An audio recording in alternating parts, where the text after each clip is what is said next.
Hello बच्चों, चलिए प्रश्न को देखते हैं। प्रश्न है हमारे पास, मान लीजिए कि t बराबर हमारे पास समुच्चय दे रखा है x, x प्लस 5 बटा x माइनस 7 माइनस 5 बराबर 4x माइनस 40 बटा 13 माइनस x।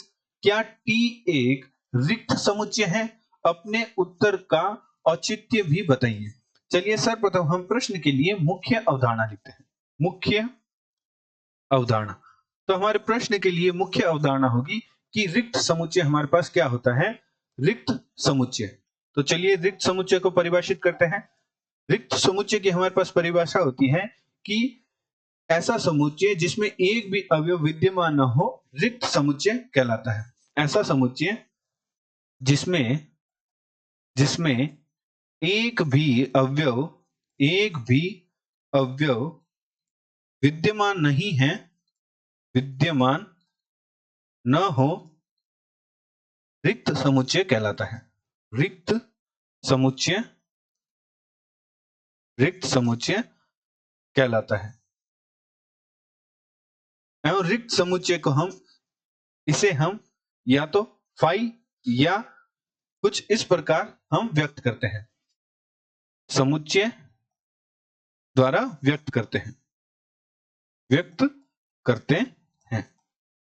अतः प्रश्न अनुसार प्रश्न में हमारे पास t बराबर एक समुच्चय दे रखा है जो कि कुछ इस प्रकार है। x के मध्य संबंध दे रखा है कि x प्लस 5 बटे x माइनस 7 माइनस 5 बराबर हमें दे रखा है 4x माइनस 40 बटे 13 माइनस x।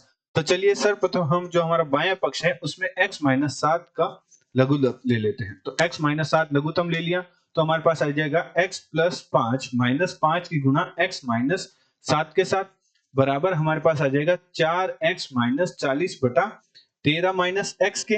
अब हम जो हमारा 5 है उसकी गुणा कर देते हैं।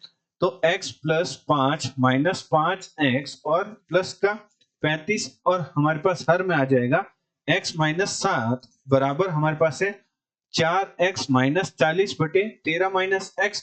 तो हमारे पास x प्लस 5 माइनस 5x और प्लस का x है तो माइनस का 4x हो जाएगा और 5 प्लस 35 मिलकर 40 बन जाएंगे। तो हमारे पास प्राप्त हो जाएगा माइनस का 4x प्लस 40 बटे में हमारे पास आ जाएगा x माइनस 7 बराबर हमारे पास आएगा 4x माइनस 40 बटे 13 माइनस x।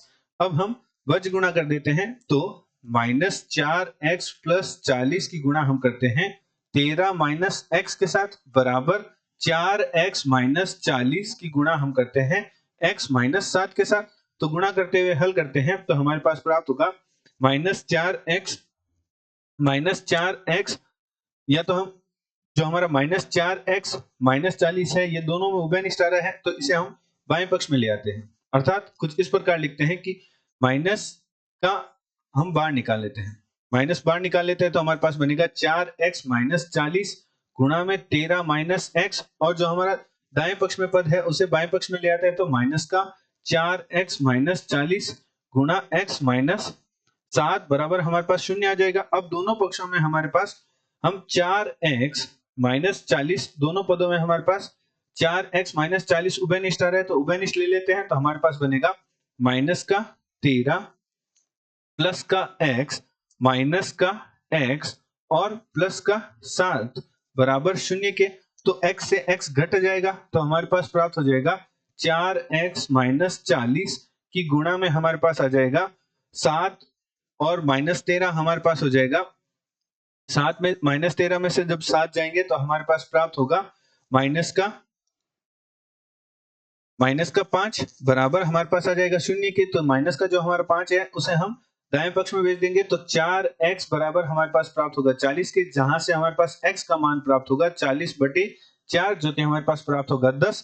तो हमारा जो t बराबर समुच्चय दे रखा था x में वह हमारे पास प्राप्त हुआ 10। अतः हम कह सकते हैं कि अतः दिया गया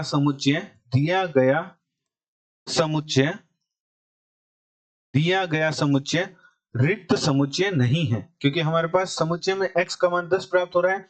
अतः जो दिया गया समुच्चय है रिक्त समुच्चय नहीं है, रिक्त समुच्चय नहीं है। तो ये किस प्रकार का समुच्चय है? यह एकल समुच्चय है, एकल समुच्चय है। एकल समुच्चय हमारे पास होता है ऐसा समुच्चय जिसमें एक ही अवयव उपस्थित विद्यमान हो, उसे हम एकल समुच्चय कहते हैं। तो हमारा जो समुच्चय है वह एकल समुच्चय है। आशा करते हैं आपको प्रश्न का समझ आया होगा। धन्यवाद।